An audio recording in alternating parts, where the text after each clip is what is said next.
Okay, I'm going to get started here in a moment. Looks like things are a little bit different. I use Zoom to live stream, and it looks like they've changed some things around. So I'm just trying to like, okay, is this going? Is this working? So anyway, yeah. So if you are tuning in and you want to say hi, I really appreciate it whenever you pop into the comments and say hi. If you want to put where you're tuning in from, that's always great too. Yeah, so like I was saying, it seems like Facebook or Zoom has kind of changed some things around, but hopefully you're you're hearing me. So yeah, so thank you so much for tuning in again for my live stream. Try to do this every Wednesday at 1 p.m. here on the East Coast. So I just, every week I just want to come here and kind of work in my journal and do some things. So yeah, I just want to like yeah, just like I said, just tune in or just come here and kind of work in my journal, maybe share some ideas, share some different things. And so today I want to share just an idea, something that I've used a lot, because a lot of times whenever I think of the visual journal and kind of the difference between an art journal and a visual journal is that, I feel like with art journals, you tend to like, oh, I'm going to create artwork in it. Whereas I think with a visual journal, it's more of a document, kind of documenting daily life. It's a place to kind of come up with ideas. And so words and writing really are very important. Now, words and writing can come up in art journals as well, but I just feel like with art journals are more specifically focused on creating art on every page, whereas I think with the visual journal, it's more about maybe coming up with ideas and just it's kind of like a living, breathing document of life and art and thoughts and things like that. And so words, of course, like I said, are a very key important part of that, especially the way I work in my journal. And I've shared some different writing techniques and some different writing prompts. And today I thought, well, let me try something a little bit different. I can't remember if I've shared this with a live stream. I know I've shared it in other venues and in workshops and such. But it's a way to incorporate words without having to write. And it's actually using found text and finding words that way. So anyway, so if you are tuning in, if you want to join along with me, find something that you can use that you don't mind sacrificing. So something that has text on it. And so a really easy thing to think about is like some kind of book. So I have this old Edgar Allan Poe book, and it was falling apart, and just a paperback. And so that's become a steady source for me. So, if you have an old book that's falling apart and you want to use that, great. Sometimes people can make a copy of a page. The other thing to use is think about like newspapers or magazines. Newspapers work a little bit better because magazines tend to be kind of glossy. So if it's a text that's not on glossy paper that you can work with, that's probably a little bit better. So an old book, an article from the newspaper. It doesn't have to be anything specific. I mean, it can be very, very different. And actually the results will vary depending on the source. So if you pick out a newspaper article from the business section, the words that are used in that text are very different than if you pull out something from the entertainment section. So anyway, so this idea is not one that I came up with. This is something, like many things, I stole from other people. It's a common technique that's been used. I don't even know who the first person to ever kind of decide, like, oh, we could use this, use other text to come up with new text. But there's a book out there, and I used to have it. I don't know if I still do, probably do somewhere. It's called The Humament. And actually some artists took the book, The Human Document, and went through and like used art and used this technique that I'm going to share with you to kind of like rewrite the book. So basically making art on the pages. It was an altered book, basically. Now I wish I kind of would have found it. I think I have it in a bin somewhere with other books. But anyway, and I don't even remember who the artist was, but basically you end up altering the text and picking out words. And it's a technique that a lot of people are familiar with called blackout poetry. Austin Kleon is well known for this, and he's actually published a book of blackout poems.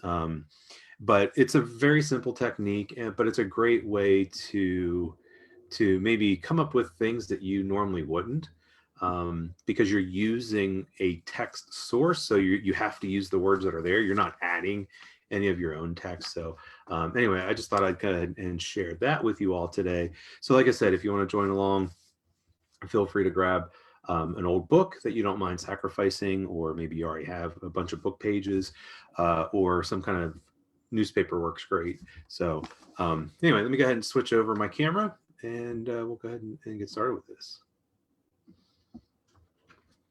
All right, so I've got my journal. I'm going to kind of work on this page. This is a page where I kind of used some stencils when I was cleaning them a few weeks ago. I've got my book, and I've torn out a lot of pages. Probably about half the pages have been torn out. Now this is tales and other writings of Poe. So there's actually some of his poetry in the back, but I'm going to pick out pages just randomly. And so it doesn't matter which story they're from, but just kind of pull those out, just rip them out. Like I said, this is an old book that I don't mind using. And I'm going to pull out several. And you could just do one page with yours, but you can kind of do it any way that you want. If you're doing a newspaper, sometimes it's cool to like cut out different columns and kind of piece them together. But this way, these are kind of from different stories of his. And what I'm going to do, my plan is to glue them down the page. So that's why I tore out 3 pages. And I'm going to trim off, let me grab my scissors. I'm going to trim off the top part because I just want the text. I mean, you can keep the top part if you want to. But I just want the text. And then one of these is going to kind of go off the end or the bottom of the page.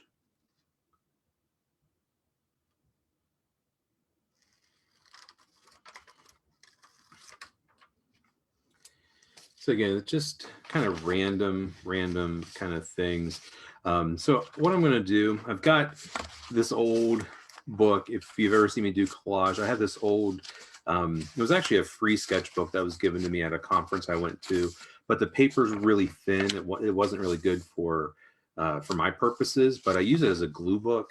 And if you see all the shininess and all the texture, that's glue. And so what I'm going to do is I'm going to glue these down. I could do them at the edge. I'm going to do them maybe kind of near the middle, but not smack dab in the middle. So I think I'm going to start there.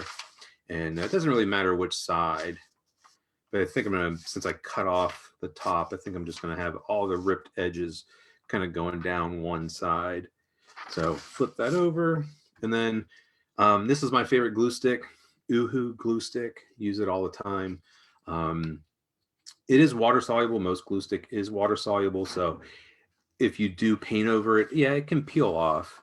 I know some folks really, really despise glue stick, and I've heard it all before. Like people just talk about how much they hate glue stick and it just never works. And I just find that if I'm really generous with the glue, and that's what I love about this Uhu, I can see the blue, and that's why I use this pad, is so I can really spread it and really cover the entire surface.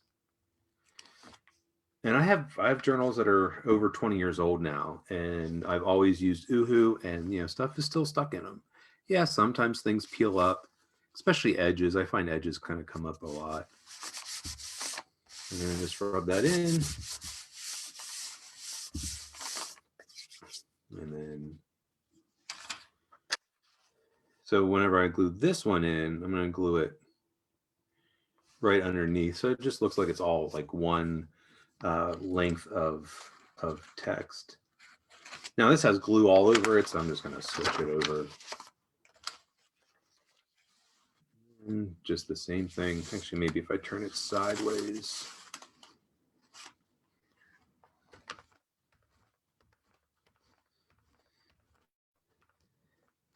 This glue paper has so much glue on it that the pages have all kind of curled. I've used this for years. That's the nice thing. It's like, the glue dries, just you glue more things on top. It just keeps my work surface and my journal free of glue.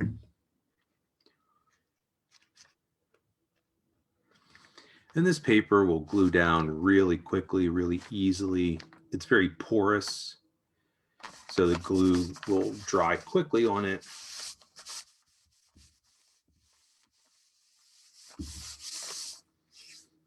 Okay, I've got this little section down here. So what I'm going to do is put this down and then kind of think like, okay, right about here. So I cut right between these two lines. And then that'll let me go all the way down.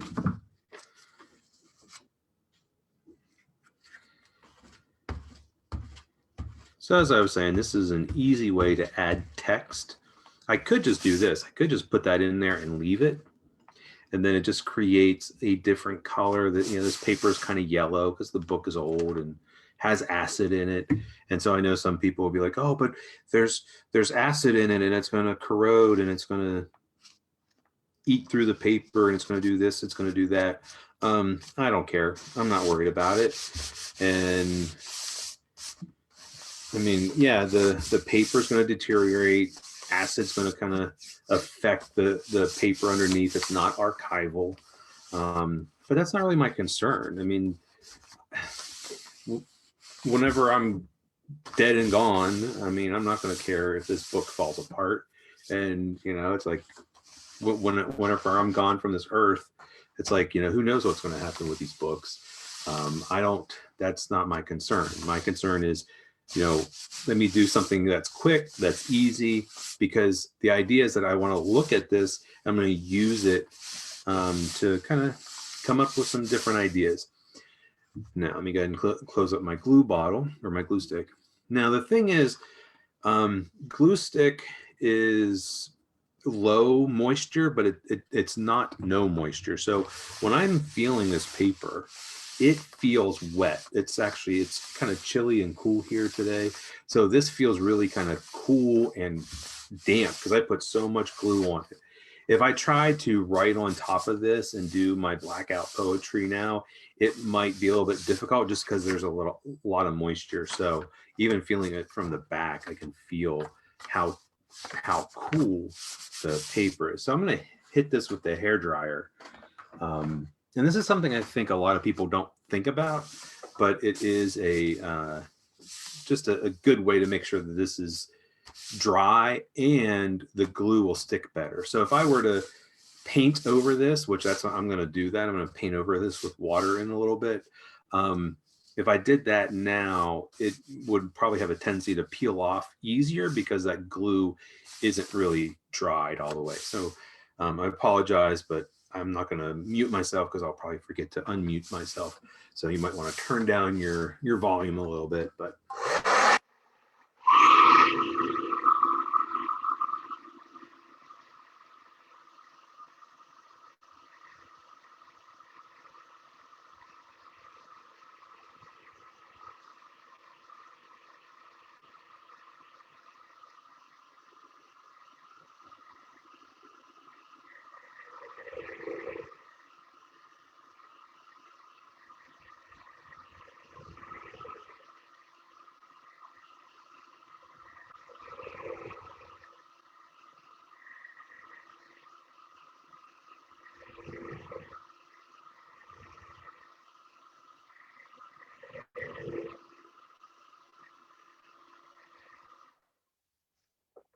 Okay, so that's still feels warm from the hair dryer, but maybe if I turn it over, feel it from the back, and I'm going to hit it from the back as well.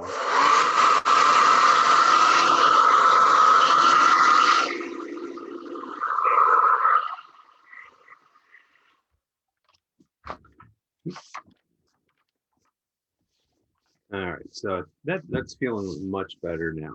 Okay, so with blackout poetry, what a lot of folks do is they take something like a Sharpie and they'll literally black out. So the idea is that they'll go through and black out every word, every line, and they'll pick out certain words. And so that the only words left showing are, not blacked out. So that's why they call it blackout poetry.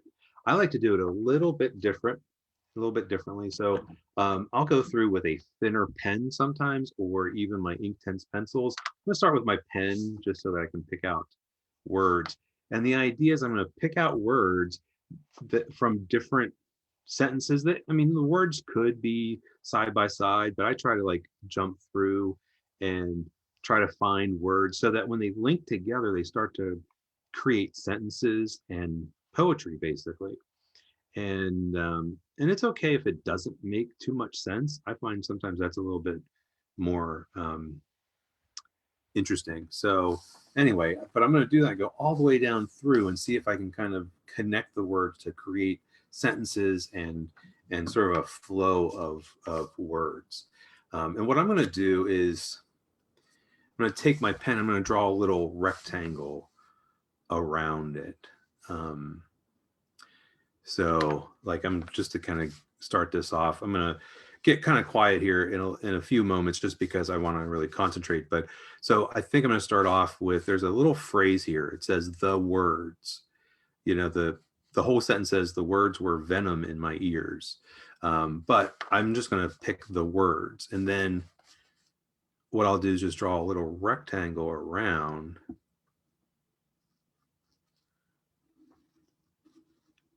So I know, okay, the words. And then what I do is I go through and okay, the words, that's my that's my subject. What's my verb? So down here's the word felt, the words felt, or maybe I jump down a little bit further. The words, here's one, confounded, so I can jump through. I can break words down. There's a word here. It says the feeling. So if I wanted to say the words feel, I could draw the rectangle. Actually, I like that. So I'm going to draw the rectangle around feel, but cut off the ing.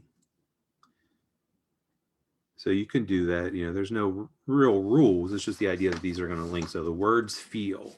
And I'm just going to keep going down. And you do that as many times, find as many words, and you link them together to create a sentence. So, or a couple sentences. So anyway, so I'm going to take a few moments and kind of do that, and then I'll come back and talk about what I'm going to do afterwards.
Okay, so I've gone down through and just kind of linked the word. So I've done all my rectangles. And then, as I was saying, in traditional blackout poetry, I would take something like a Sharpie or some kind of black pen or marker and cross out all of the other words. And I could do that, but I like to do a little variation. So I want to draw attention to these words, but not totally cover up the other words. Okay, just to kind of, I really like the effect of being able to see that this is a book page and being able to kind of see what the other words are, but yet pulling out these other words. So right now it's like, yeah, you can see the rectangles, but it's a lot of work to like link these all together. So when you read it out loud, it might make a lot of sense. It might be a little kind of uh, um, nonsensical. So that's the fun of this, I think, is that sometimes it can be very kind of deep and meaningful, and other times it can be sort of nonsensical. So mine ended up with, the words feel remarkable, and I concealed truth and observed that perfect imitation of firm death. I made this experiment obvious, and I understood an end to comprehend this mystery. Remember, the expression is far too late. Accordingly, we name the miserable description. So, yeah, I don't know exactly what that means yet, if it really means anything, but it's just kind of an interesting exercise. And sometimes you'll end up with combinations and things you're just like, oh, wow. So anyway, I'm going to turn to my favorite Inktense pencils. And I've used these before. I'm going to find, there's a particular color that I really like. It's a kind of a dark reddish brown called Shiraz, which I don't know if I've used it before during my live streams, but it's a red wine color, and it's one of my favorites. And it's pretty dark, but yet it's still going to allow things to show through. I'm going to sharpen it, so I apologize for the noise. And do notice that there's a few of you out there watching, and if you want to say hi in the comments, it's always great. And then if you have questions, feel free to pop them into the comments, and then I'll try to answer them. So what I'm going to do with this is one of my favorite techniques to do as well, is to shade in around the negative space.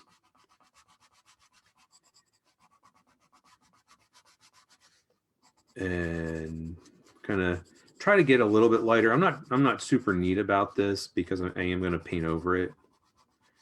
So just like I've done in previous live streams, I use the Inktense pencils a lot. This works great with any kind of water soluble material. You might even have markers. So even like little kids markers like Crayola are water soluble. They make watercolor markers as well, where you can kind of color them down and then paint water over them. So anything that's water soluble, some ink pens are water soluble. So, as you can see, that this really brings attention to those rectangles. And this is why I really wanted the paper dry, because the Inktense doesn't draw or shade very well on damp or wet paper. So I got a question about missing the beginning. Yeah, you'll be able to watch it. This automatically saves, and then you can, as soon as it's over, it'll process and take a few minutes, and it'll pop up, and you can watch it, and it's always available. And you can watch all my other live streams as well. They're all here on my page. So if you go to videos, or I think there's a tab called live, and all the recorded live streams are there as well. So you can always go and watch all the other ones that I've done. Yeah, so I'm just shading around. And I just realized something, that I forgot to hit record on Zoom. So what I try to do is I try to not only live stream it here, but then I record it to my computer and then put it up on YouTube for anybody that isn't on Facebook, but I forgot to do that today. So maybe there's a way to download the video. Facebook makes it hard to download videos that are, just makes it hard to download videos basically that people share. Okay. So again, you can kind of see how that's really making those words pop out.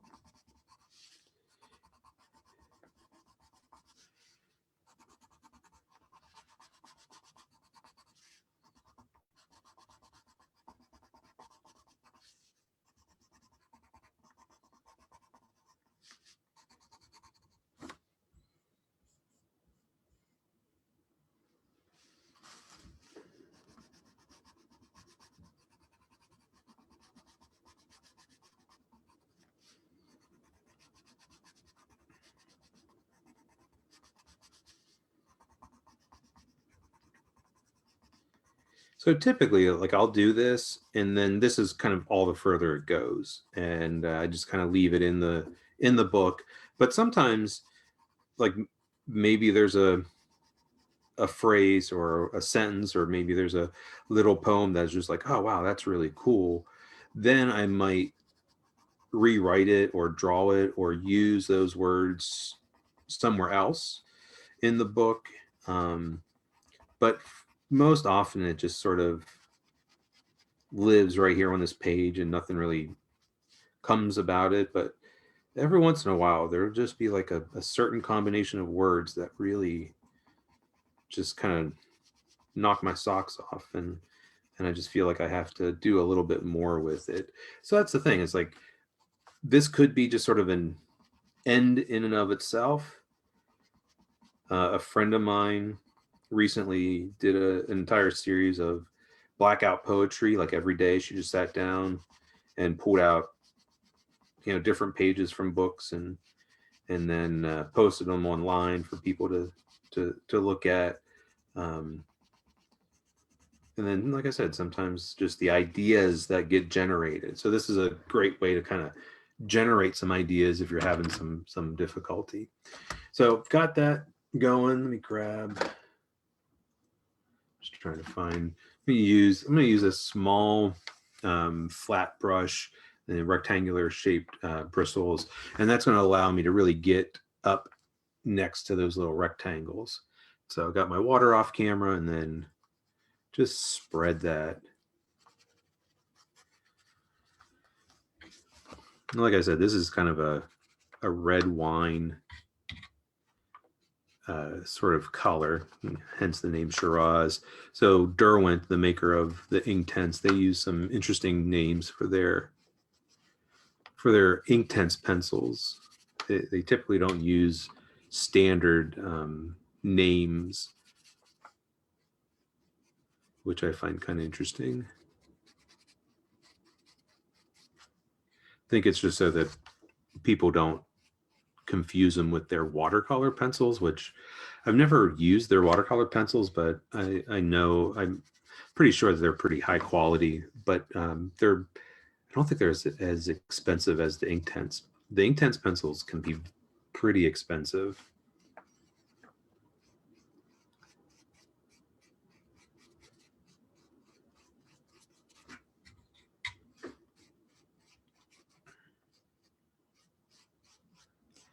And so I just brush that color out.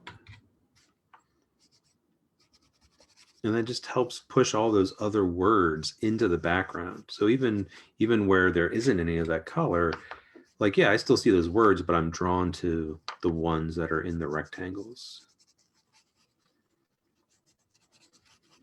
And sometimes what I'll do after it dries is kind of add colored pencil, like I did last week in the live stream.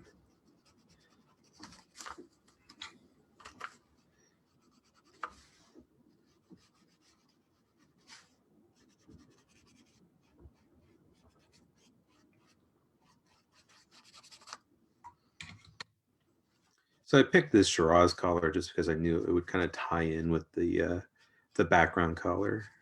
So even though the backgrounds are kind of pinks and purples, Yeah, this is basically a dark reddish, crimson-y kind of color.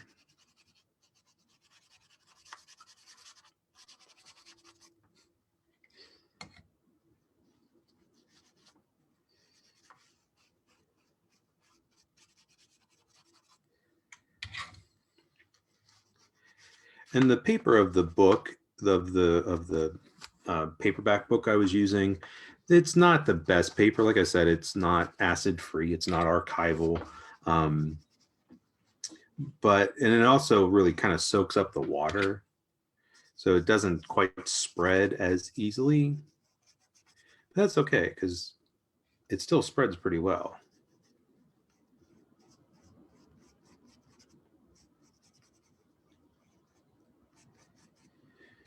Yeah, I know a lot of folks are really kind of concerned with the archival quality of things. And I think that kind of goes back to that notion of art journal versus visual journal. I think like when you really get concerned with the archival quality of your materials and such, you're really kind of thinking of that book, that page as like a work of art, and that you don't want it to deteriorate over the years.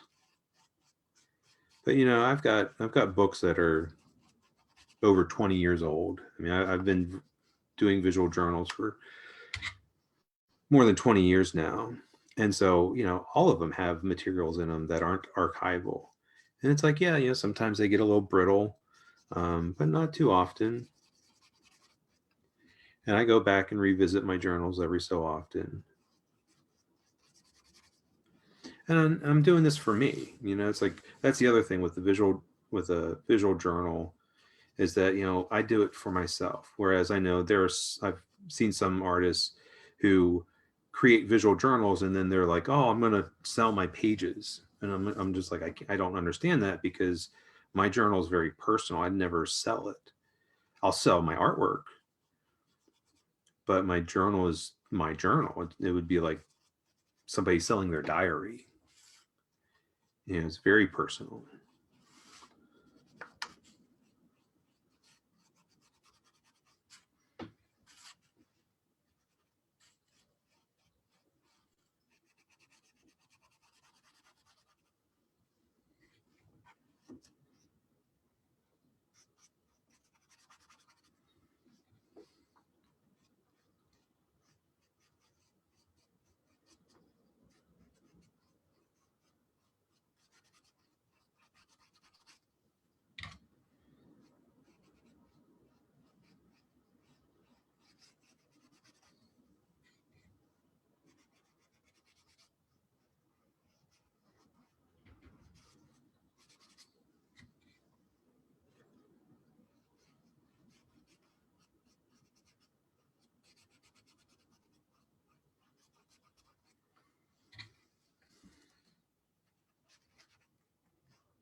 So as this Inktense pencil dries, it's not quite as intense and not quite as dark. So if I wanted to, I could kind of go over it again, use a different color if I wanted to. I could use colored pencil. I'm going to do one other thing. I just thought of this. Um, so this up here is starting to dry. This down here is not quite dry yet, but I'm going to go ahead and um, hit this with the hair dryer. So watch your volume.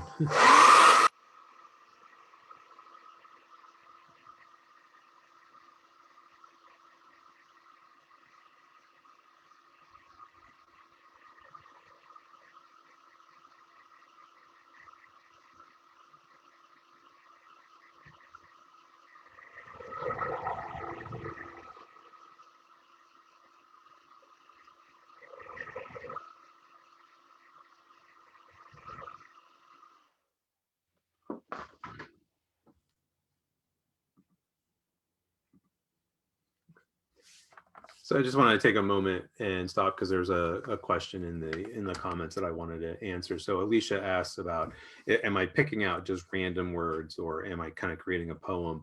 So the idea is that you could just pick random words. That could be really interesting. But the idea of the blackout poetry is that you're trying to link the words together.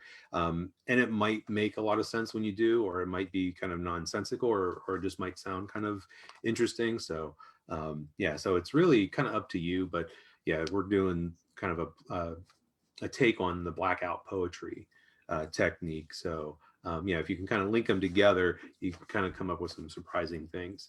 So anyway, so there's one more thing I want to do to kind of make those individual words pop out. So let me go ahead and turn this back over. Okay, so the last thing I'm going to do is I'm going to take one of my Pitt artist pens. So this is Faber-Castell, and it's the same as the black pen that I used, but this black pen has like a super extra for a super fine tip. This has a brush tip. And I picked this color because this is it's called dark chrome yellow. So the yellow is going to be a nice contrast to the kind of violet feel, like the background's kind of pink and purplish, and then the Shiraz is even sort of a, not really, it's kind of like a reddish, purplish, brownish color, but just to sort of almost like a highlighter.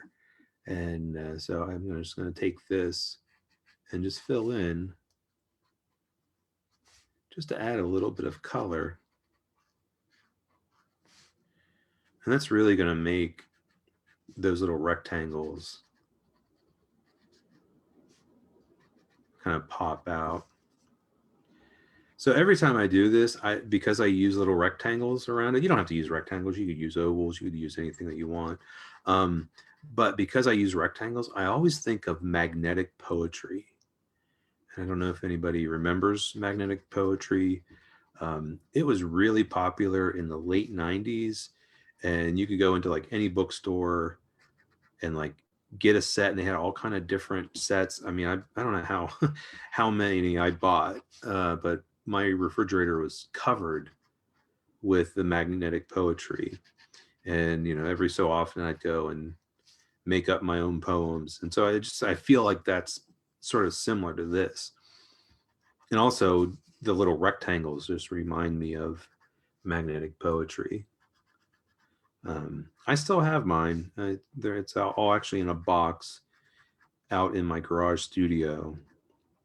I've often thought about using the actual magnets in my artwork, but it's always fun to kind of break them out every so often and sort of compose strange poems.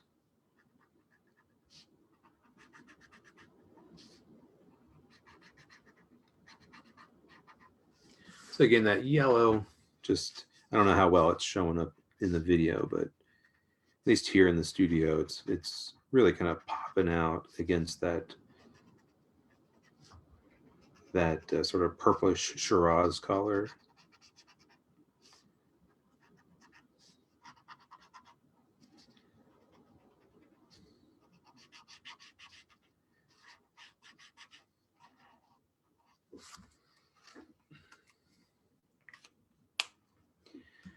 So I like this for a couple reasons. Number one, because of the words and kind of coming up with ideas and things that I could never really think of, because I would never have thought about putting some of these words together, but because I'm stuck to just using what's on the page, I really can connect the words and create things and just come up with phrases and poetry and ideas that really I couldn't have planned on.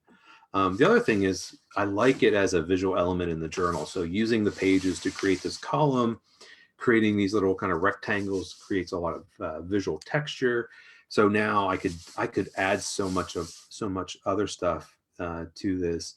So just it becomes a great way of adding not just words, but kind of developing some of the visual stuff with the journal. And I don't know if I have too many other examples of it. I use the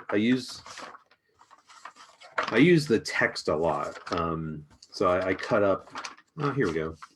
So here I took, it was actually probably from the same book, and I cut strips and did the same thing. And but went back, and instead of using Inktense, I just used, I think, a colored pencil or a marker, probably a marker. And so I used a little strip of text cut from the book pages, and that really kind of again kind of created this meandering kind of, it says, the whole weight pressing through the struggle, I pronounce the moment fallen, and I drive all remains far into madness. Like I said, it's not a very literal kind of poem, but you know, the words get linked together in such an unusual, interesting kind of way. So yeah, I don't know if I have that elsewhere, but yeah, just so here I've used the book pages not for the Blackout Poetry, but just as circles to add texture to pages. But yeah, so just an idea for you to use if, especially if you're kind of thinking like, oh, I don't know where to start, or I want to kind of add something, some poetry or whatever. I mean, I think isn't April National Poetry Month. So anyway, yeah. So just a quick and easy kind of way of adding some visual elements to your pages, but then also kind of creating some maybe interesting sayings or words or phrases or poetry. So anyway, that kind of wraps it up for today. So if you've got any questions, please feel free to pop them into the comments. If you have any comments, or if you created something and you want to share, you know, take a photo of that and share it in the comments as well. I'd love to see what you were coming up with. So anyway, but like I said, you know, just if you have any questions, feel free to pop them into the comments, and I love to hear what your questions are and love to hear your comments. And yeah, I really appreciate you being here, and let me know if you need anything.